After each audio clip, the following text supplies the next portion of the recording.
quero falar com vocês acerca do sacerdócio e do privilégio do sacerdócio.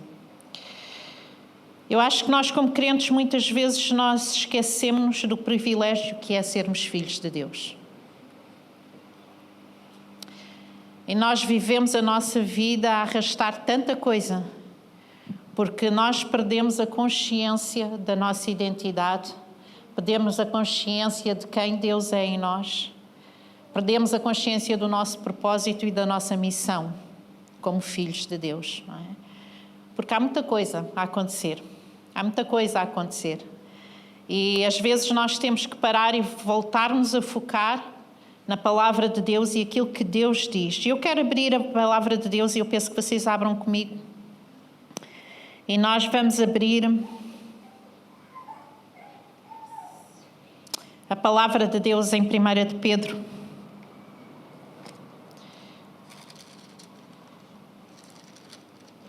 No capítulo 2.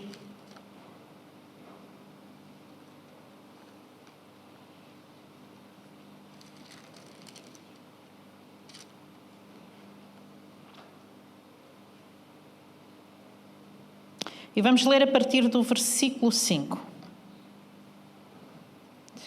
Diz assim: Vós também, como pedras vivas, sois edificados casa espiritual e sacerdócio santo, para oferecer sacrifícios espirituais agradáveis a Deus por Jesus Cristo. Pelo que também nas Escrituras se contém: Eis que ponho em Sião a pedra principal da esquina, eleita e preciosa, e quem nela crer não será confundido. Falando de Jesus. E assim para vós, aqueles que creem, é preciosa, mas para os rebeldes, a pedra que os edificadores reprovaram, essa foi a principal da esquina. É uma pedra de tropeço e rocha de escândalo para aqueles que tropeçam na palavra, sendo desobedientes, para o que também foram destinados. Mas vós sois o quê? Geração eleita, o sacerdócio real,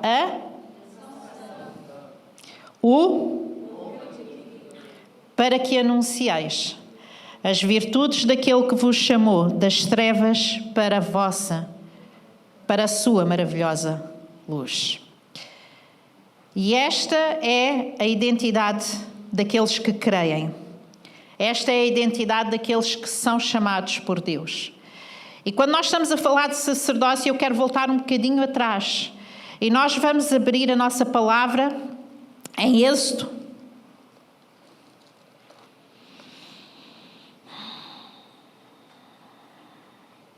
Capítulo 19. Para termos aqui um pequeno contexto, pode ser? Então vamos abrir em Êxodo capítulo 19.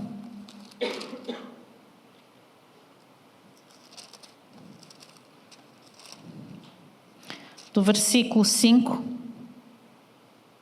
ao versículo 6. Agora, pois, se diligentemente ouvirdes a minha voz e guardardes o meu concerto, então sereis minha propriedade peculiar dentre todos os povos, porque toda a terra é minha, e vós me sereis um reino sacerdotal, um povo santo. Estas são as palavras que falarás aos filhos de Israel. E quando nós voltamos ao Velho Testamento, nós vemos o início deste sacerdócio divino que é imputado sobre o povo de Israel. Nós vemos Deus a chamá-los, a separá-los, não é? E qual é a intenção de Deus? A intenção de Deus é que não somente eles trabalhem na sua purificação individual, na sua purificação como povo, porque eles são chamados a ser um povo santo, mas também que manifestem as obras de Deus entre as nações. Então, nós vemos aqui Israel a ter este foco sobre o seu povo, o povo que deveria de ser uma nação sacerdotal. E quando nós vamos a 1 de Pedro, vemos a igreja a ter exatamente a mesma chamada. Chamados para ser um povo tal como Israel foi, separado por Deus, tal como a igreja é, ok? Uma nação que supostamente é para ser santa e que deve anunciar a luz de Deus às nações, àqueles que estão à nossa volta. A mesma missão que estava sobre Israel é a mesma missão que nós vamos ver sobre a igreja. Quando nós chegamos a este capítulo 32, se não me engano, é esse capítulo 32, nós encontramos, depois de muita confusão, de Moisés ter subido ao monte, de Moisés descer do monte e encontrar aquele povo que tinha sido separado para ser um povo santo, um povo, não é, que deveria ser luz para as nações. O que é que nós encontramos quando Moisés desce do monte? Vocês lembram-se? O que é que o povo fez? Construiu ídolos e adorou a um ídolo. Não é? E está uma confusão instalada. E Moisés chega ali naquele meio e vê aquela confusão toda instalada, questiona Arão. E Arão disse: ai, mas eles pediram. Eles pediram. Então, olha, vamos reunir todas as peças de ouro que nós temos e vamos construir o nosso ídolo para adorar. E Moisés diz uma coisa muito engraçada em Êxodo 32. Ele diz assim: aqueles que são de Deus, quem está aqui no nosso meio que é de Deus? É isto que ele está a dizer. Aqueles que são de Deus, venham até mim. E houve uma tribo que foi ter com Moisés. Vocês sabem qual é essa tribo? A tribo de Levi. E todos nós sabemos qual é a responsabilidade da tribo de Levi no Velho Testamento. A partir daquele momento foi dada uma responsabilidade, uma honra, um privilégio sobre aquela tribo. Porque no meio de um povo que tinha sido separado para ser uma luz, um povo que se corrompeu com a idolatria, houve uma tribo que se considerou como sendo uma tribo de Deus. E ela chegou-se à frente. E essa tribo de Levi é talvez das primeiras vezes que nós vemos a consagração no Antigo Testamento. Foi consagrada, separada, para servirem no tabernáculo, para servirem no templo mais tarde, não é?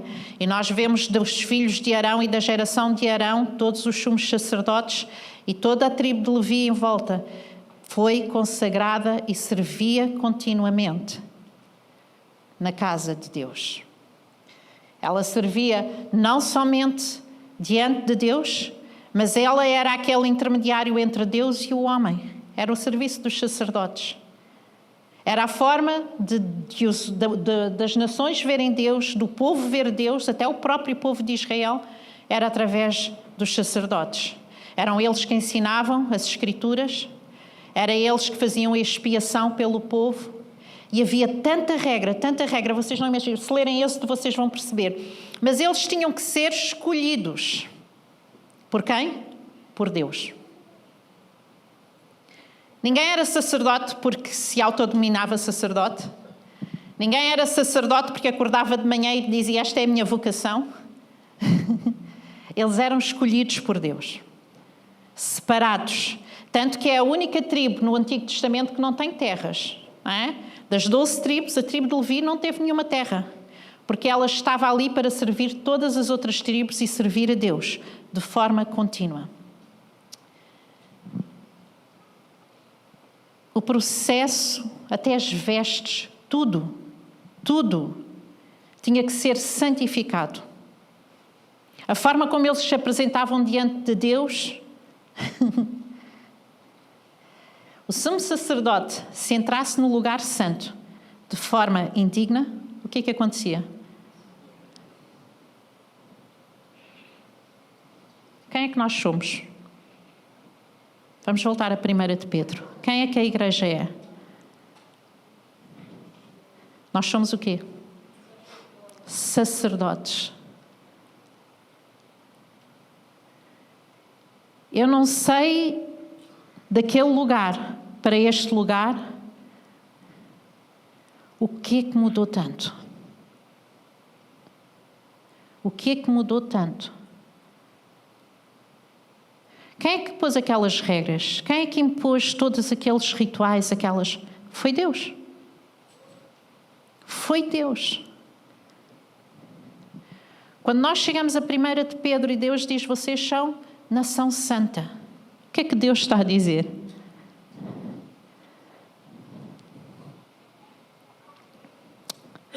Depois chegamos ao período da vinda de Cristo. O nosso sumo sacerdote.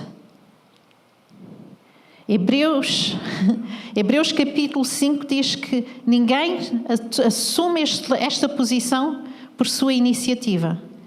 Hebreus 5 diz que é chamado por Deus, até o próprio Cristo foi chamado por Deus para esta posição. E nós chegamos aqui a este lugar em que Jesus vem e Ele cumpre o seu propósito aqui na terra. E diz que quando Ele estava na cruz, o véu do templo rasgou-se. E é tão interessante porque nós podíamos fazer uma palestra, uma pregação só a falar sobre o véu do templo que se rasgou. Porque isto simboliza tanta coisa importante, tem um significado tão grande. Não é? Mas uma coisa que eu quero salientar acerca deste véu que foi rasgado hoje é que naquele momento a antiga aliança terminou. E nós temos um sumo sacerdote que se expiou por cada um de nós.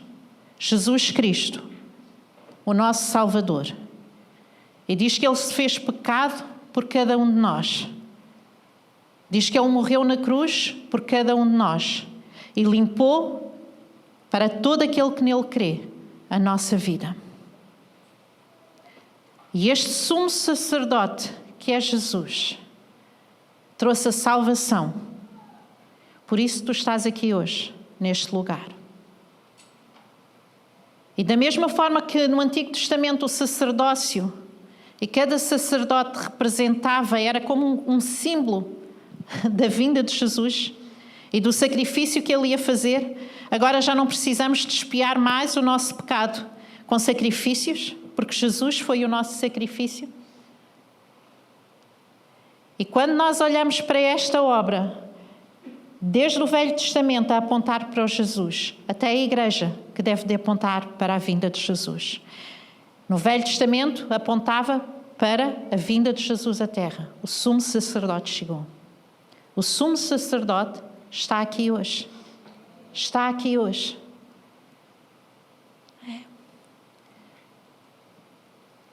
E agora Ele lança esta missão sobre a Igreja. Então, vocês entendem o privilégio que nós temos de sermos sacerdotes reais. Então, nós vamos ler alguns desses privilégios, ok? E vamos ver em 1 de Pedro, como nós estávamos a ler.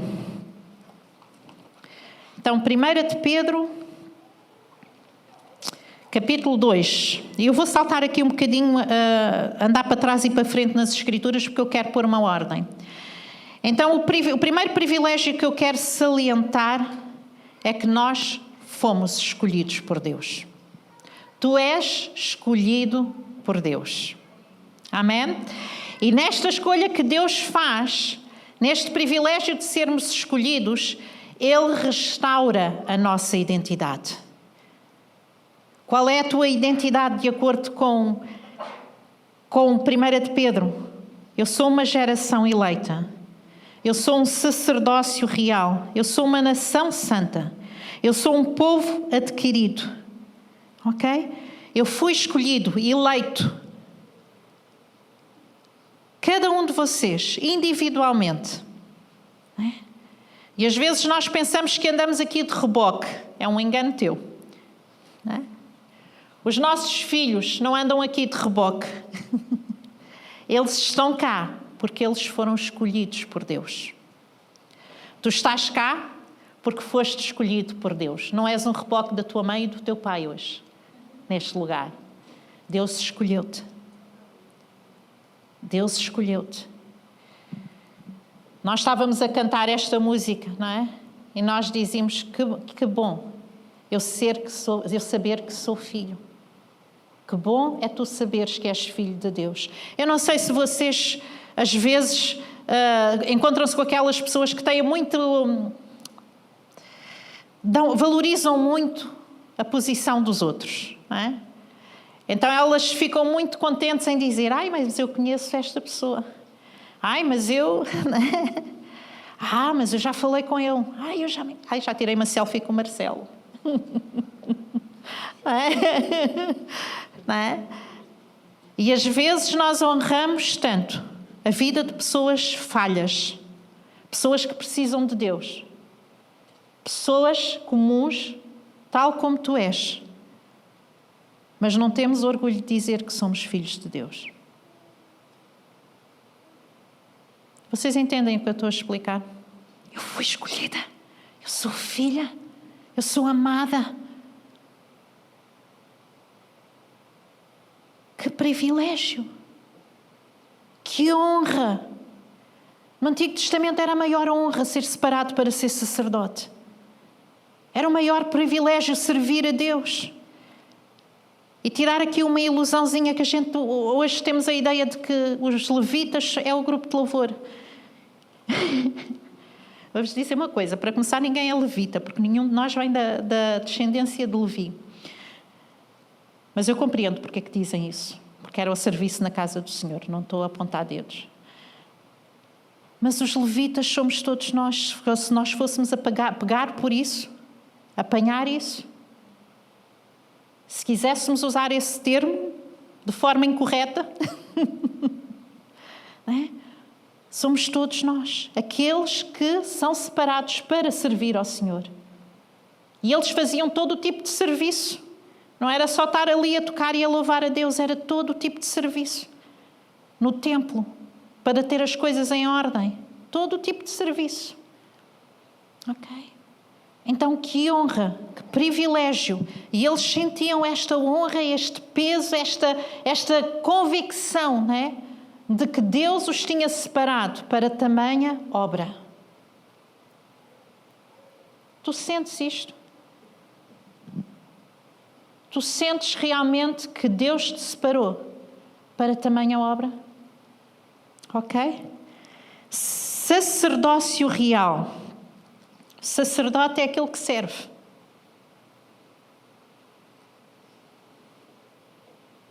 Onde está a alegria de servirmos a Deus? Onde está o prazer de servirmos a Deus? Às vezes eu acho que isto está a morrer no nosso meio.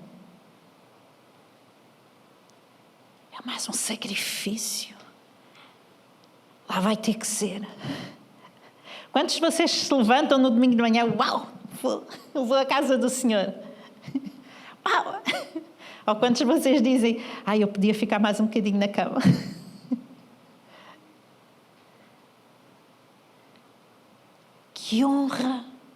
Que honra nós podermos vir como igreja a um lugar e termos a liberdade para estar juntos num lugar e adorar a Deus. Quando em outras nações não há essa liberdade.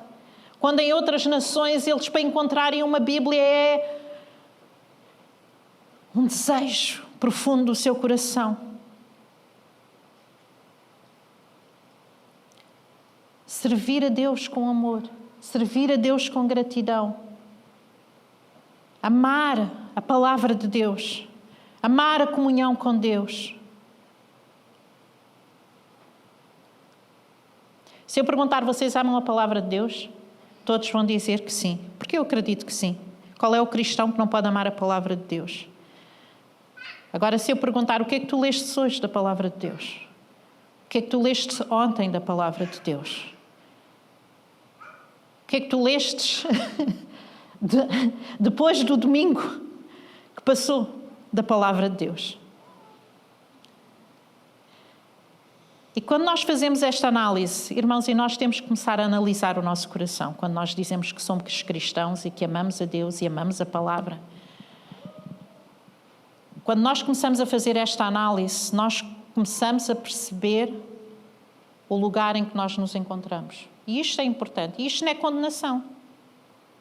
Isto é para mim e é para qualquer um de nós. Isto não é... Eu não estou a levar-vos a um lugar de condenação. Eu estou a levar-vos a um lugar de reflexão. Entendem isto? Com muito amor. Porque nós temos que voltar a lugares que nós deixamos. Havia uma coisa no Velho Testamento, no tabernáculo, um símbolo da luz de Jesus, que era o candelabro. E o candelabro, ele tinha que estar aceso 24 sobre 24 horas. Pois é uma representação da luz de Deus, da luz de Jesus. E aquele candelabro não se podia apagar. E os sacerdotes tinham que se revezar para manter aquela luz acesa. Jesus é a luz que veio ao mundo. E ele diz aqui que nós devemos manifestar as suas obras. Então a igreja deve manifestar a luz de Deus. Quanto desta luz nós estamos a manter acesa? Como é que está o nosso candelabro? Em Apocalipse, capítulo 2, Paulo está a escrever à igreja de Éfeso. E na igreja de Éfeso ele diz o seguinte: é tempo de tu voltares ao teu primeiro amor. É tempo de perceberes onde é que tu caíste. E voltares atrás ao lugar onde tu te encontravas.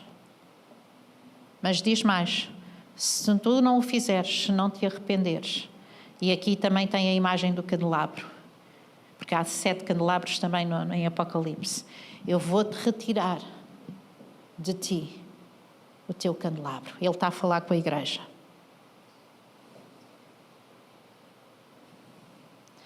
Como é que está a tua luz? Está acesa? Como é que está a minha luz? Está acesa? Eu estou a manter isto 24 sobre 24. Eu estou a guardar a vida de Deus em mim. Ok? Depois ele fala de sermos um povo adquirido. De sermos filhos. Somos um povo. Que privilégio! Eu faço parte do povo de Deus. Que privilégio tu fazeres parte do povo de Deus. Qual é a tua identidade? Sou filha do Deus Altíssimo. Qual é a tua nação? Uma nação celestial. E nós agora vemos tanto ódio a surgir na sociedade. E não pensem que vai melhorar, porque não vai. A Bíblia diz que as coisas vão piorar. E é ódio por tudo. Mas, diante de Deus, não há distinção entre nações, não há distinção entre raças, não há distinção entre povos. Há um único povo. Um único povo. Uma nação celestial, uma nação santa, adquirida por Ele. E nós fomos adquiridos como, irmãos? O maior privilégio é de tu saberes que foste adquirido através do maior sacrifício da história. Tu foste adquirido através do sangue de Jesus. Tu foste adquirido pela obra da cruz. Pelo sacrifício de um Deus que deu tudo. A Bíblia diz que Ele se esvaziou a si mesmo. E tomou a forma de homem para que tu pudesses conhecer Deus, para que tu te pudesses identificar com Deus, para que tu te pudesses aproximar. Outra coisa que aquele véu representa é a aproximação do homem e de Deus com o homem e do homem a Deus. Não há intermediários. Agora eu posso entrar à presença de Deus sempre que eu quiser. Não preciso de intermediários. Eu posso chegar à presença do meu Pai, falar com Ele E vamos voltar a outra pergunta. Quando eu digo que vocês amam ter comunhão com Deus, e todos nós vamos dizer sim. E eu acredito que todos estão a dizer a verdade. Mas quanta comunhão nós temos com Ele?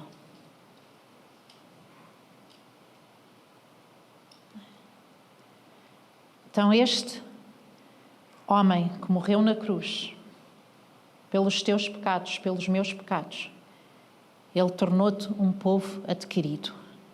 Nós agora somos pertença dEle. A palavra de Deus diz que nós estamos marcados, selados. Ok? Há algo que nos identifica espiritualmente. Qualquer espírito, ao olhar para ti, ele vai reconhecer um selo na tua vida. Isso quer dizer que tu pertences a Deus. Foste adquirido. Ok? Então, identidade. Outra coisa que ele faz é trazer propósito. Diz no versículo 5 que nós somos sacerdócio santo para oferecer sacrifícios espirituais agradáveis a Deus por Jesus Cristo. Serviço. Que honra é servir. Estes sacrifícios espirituais nós podíamos encaixar tanta coisa, não é? Nós podemos falar de tudo. Porque se para Ele vivemos, não é? Se para Ele vivemos, tudo que nós fazemos deve se tornar espiritual. Vocês entendem que para um crente aquilo que é natural deve se tornar espiritual? Ou o nosso espiritual deve se tornar natural, como vocês queiram pôr as coisas? Mas desde que eu me levanto até a hora que eu me deito, eu devo ter esta noção de que eu estou separada para servir a Deus. Quando eu me levanto e vou para o trabalho, quando eu me levanto e vou para a escola, quando eu me levanto e venho para a igreja, quando eu venho à igreja e tenho que servir, quando eu venho à igreja e vou servir nas crianças e vou servir no bar e vou lavar as casas de banho e vou servir no louvor e vou servir aonde houver para servir, aonde houver espaço e lugar para servir. É uma honra, é um privilégio. Sentes isto? Que é uma honra tu estares a servir a Deus, que é um privilégio, que Ele te escolheu para estares naquele lugar. Estás tu com alegria a fazer estes sacrifícios espirituais?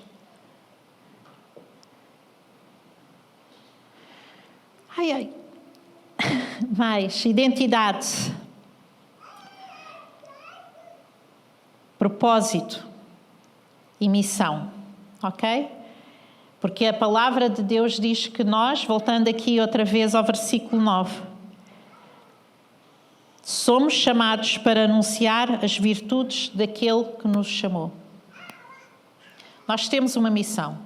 Deus, o privilégio de sacerdócio não é somente a identidade que Deus nos dá, não é só o serviço que Deus coloca, a responsabilidade de sermos mordomos de tudo o que é dele, mas é também a missão de proclamarmos.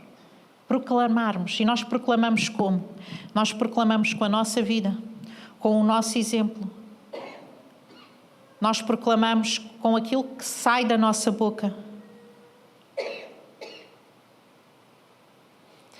Nós proclamamos com a forma como nós nos comportamos uns com os outros. A palavra de Deus diz que o mundo vai saber que nós somos filhos de Deus, sabem como? Pela forma como nós nos amamos uns aos outros.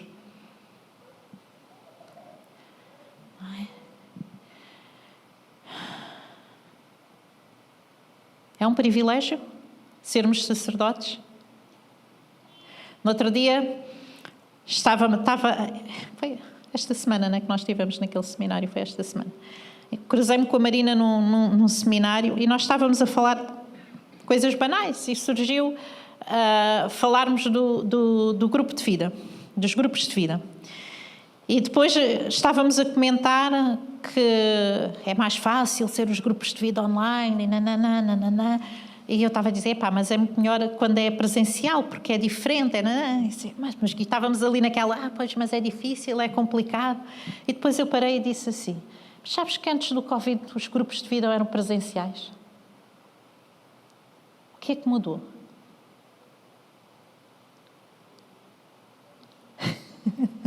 O que é que mudou? A nossa disposição. Nós não queremos fazer sacrifícios espirituais. E eu estou a falar de mim. O que é que mudou? Eu lembro-me quando eu me converti, eu era muito miudinha, converti-me com 17 anos. E voltando ao Apocalipse, voltar ao primeiro amor, porque a maioria de vocês passou por estas experiências. O que é que nós não fazíamos na igreja? O que é que nós não... Eu lembro-me que eu era de segunda a domingo, porque havia atividades quase todos os dias na igreja, não é, Cacilda? Eu ia às reuniões do grupo de missão, eu ia aos ensaios de louvor, eu ia aos grupos de drama, eu não sei, olha, tinha tanta coisa, aos estudos bíblicos, à oração, não falhava nada. O que é que mudou na minha vida? A minha disposição.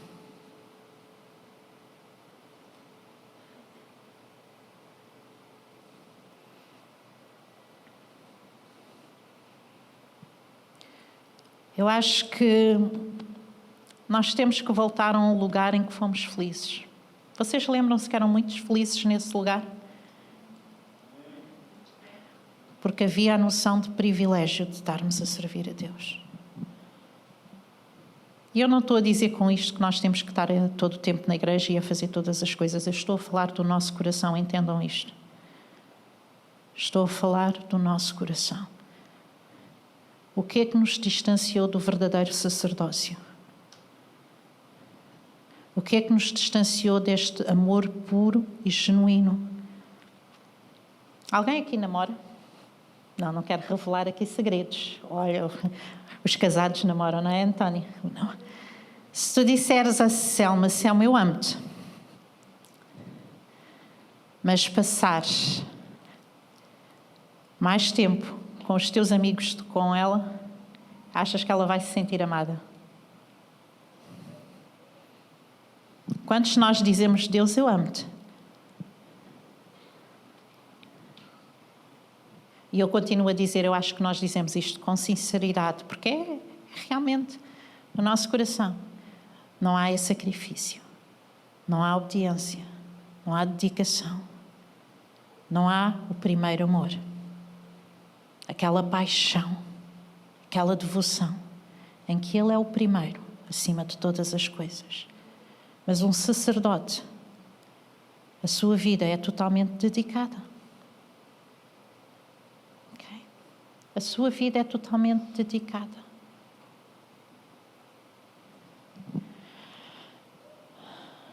A importância de nós voltarmos ao lugar onde caímos. A importância de nós restaurarmos aquilo que foi perdido. Nós tantas vezes, irmãos, nós clamamos pela presença de Deus e o mover do Espírito de Deus e Mas e a obediência? E a santidade? Sabem que há coisas que já não se fala na igreja, porque não é cómodo. Porque nós queremos viver a nossa vida de forma ligeira com Deus. Então há partes da Bíblia que nós nem queremos ler. Ou que nós... Não é bem assim. Não é? Vamos ajudar aqui o Senhor com esta palavra, porque isto não está a ser bem interpretado. Vamos lá trazer a nossa interpretação àquilo que Deus está a dizer. E nós perdemos o zelo, nós perdemos o temor, nós perdemos a santidade.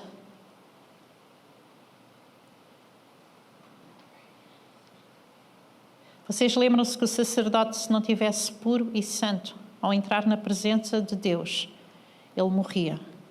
E nós achamos que podemos entrar na presença de Deus de qualquer maneira e que não há consequências disso.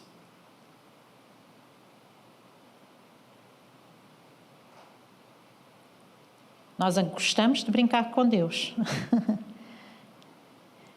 Mas o amor e a justiça de Deus trabalham juntos.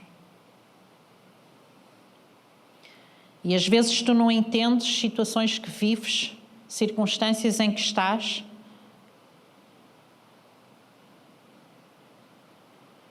porque andas a brincar com Deus. E há consequências. O pastor Jim usava, ultimamente não tem usado, mas ele usava uma ilustração muito forte sobre isto. Para mim, sempre fez todo o sentido.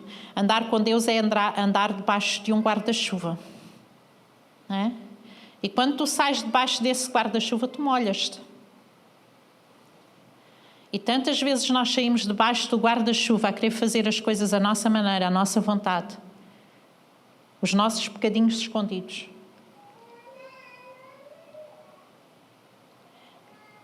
E molhamos-nos. Precisamos de ir para debaixo do guarda-chuva. Porque Ele é teu Pai. Ele é teu Pai. Há um amor estendido sobre a nossa vida que nos constrange, como diz a palavra. Um amor que não nos larga. Ok? Um amor que não nos larga. A Bíblia diz mesmo quando eu não permaneço fiel, Ele é fiel para comigo. E nós temos que voltar, irmãos, àquele lugar de fidelidade, aquele lugar de consagração, aquele lugar de entrega, a um lugar de renúncia. Renúncia do quê? Do teu eu. Do meu eu. Ou aquele lugar que o apóstolo Paulo dizia, não vivo mais eu, mas Cristo vive em mim. Nós estamos a falar sobre comunicação com as meninas lá na cadeia de tiros. E esta semana nós dávamos uma lição, eles estavam a falar sobre como facilmente nós discutimos uns com os outros e que nessa discussão cada um de nós está a usar a sua coroa, porque cada um de nós quer ter razão, não é? Na discussão que está a ter. E ele estava a explicar porque não temos consciência do reino. Porque a consciência do reino é que Deus reina. E ele dizia, então, quando tiveres a entrar numa discussão, para e percebe que Deus é o rei. Tira a tua coroa e deixa Deus usar a dele. Irmãos, nós precisamos tirar muitas coroas da nossa vida. Coisas que nós agarramos e estamos a ter o controle e o domínio sobre elas, em vez de deixar que Deus reine. Quem é que nós somos? Quem é que nós somos? Acabamos de ler 1 Pedro. Quem é que nós somos? Digam alto.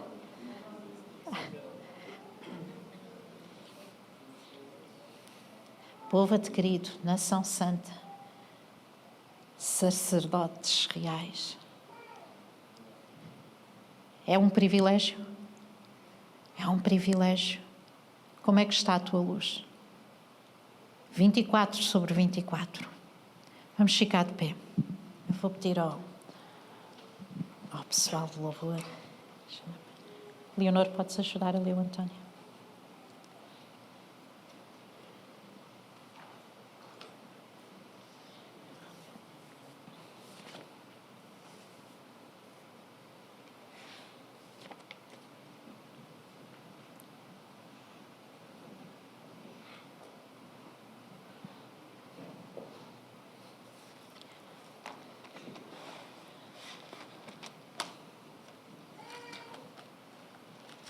Apocalipse capítulo 2. Vamos ler a passagem que eu tenho tido aqui como referência.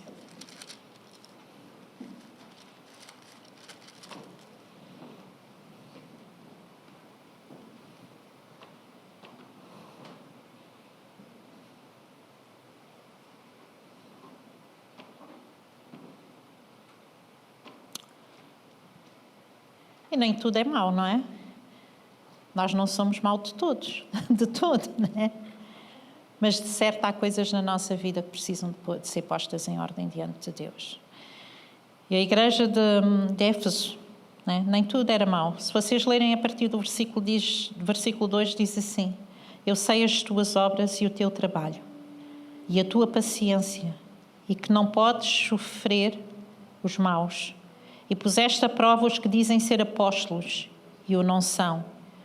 E tu os achastes mentirosos. E sofreste e tens paciência, trabalhaste pelo meu nome e não te cansaste. Tenho, porém, contra ti, que deixastes o teu primeiro amor. Algumas versões dizem caridade. Lembra-te, pois, de onde caístes, arrepende-te e pratica as primeiras obras. Quando não, se não o fizeres, brevemente virei a ti e tirarei do seu lugar, o teu castiçal, se não te arrependeres. Eu acho que o importante nesta manhã, em primeiro lugar,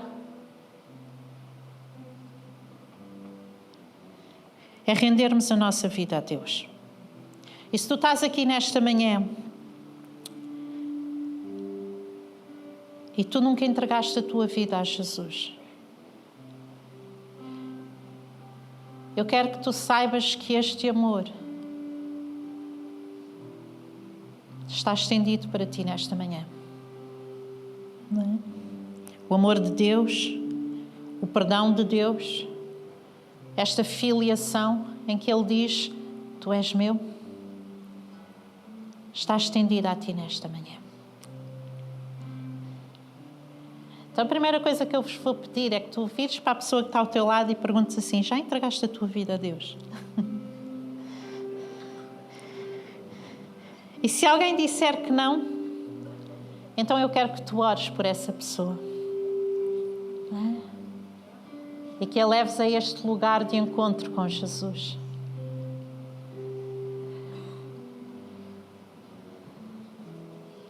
E aquilo que nós vamos fazer nesta manhã é sondarmos o nosso coração. Sondarmos o nosso coração. Algumas pessoas oravam, vamos esperar um bocadinho. Mas vamos sondar o nosso coração diante de Deus. E vamos dizer, né? Aquilo que está no teu coração, não há nada a ser escondido diante dele. Então, esta transparência, esta pureza de chegarmos ao altar de Deus e falarmos com Ele, porque o véu foi rasgado. Porque eu posso falar com Ele. Que privilégio! E é neste lugar de encontro com Ele que tu vais pensar: o que é que está na minha alma? O que é que tem sido distanciado do meu coração? O que é que tem sido roubado? Que pedras de tropeço eu tenho permitido que tenham, né, desfocado o meu olhar da cruz, desfocado o meu olhar de Deus? A sinceridade do meu amor, a alegria e o prazer de servir a Deus. O que é que tem sido roubado? E vamos chegar àquele lugar em que nós entregamos isso a Deus. Chegamos a um lugar de arrependimento. E é isto que nós estamos a falar hoje. Um lugar de arrependimento. Em que nós chegamos diante de Deus e dizemos: Deus, perdoa-me se eu tenho falhado. Deus, perdoa-me se eu não tenho sido totalmente sincero diante de Ti. E Deus, dá-me graça, dá-me força para voltar àquele lugar, Senhor. Aquele lugar de serviço, aquele lugar de identidade, aquele lugar de missão, em que tudo o que eu faço é por amor e alegria a Ti. E nesta manhã, enquanto o grupo de louvor nos ministra em adoração, que cada um de nós possa fazer individualmente esta oração diante de Deus. Amém? Então vamos adorar a Deus e neste lugar de entrega, sabendo que nós somos sacerdotes e pensando exatamente o que é ser um sacerdote, o que é que está a falhar? Então, Deus, ajuda-me a caminhar aquilo que eu não tenho tido força, que eu não tenho tido coragem, naquilo que eu não tenho sido obediente. Senhor, sinceramente, eu quero chegar a esse lugar. Amém.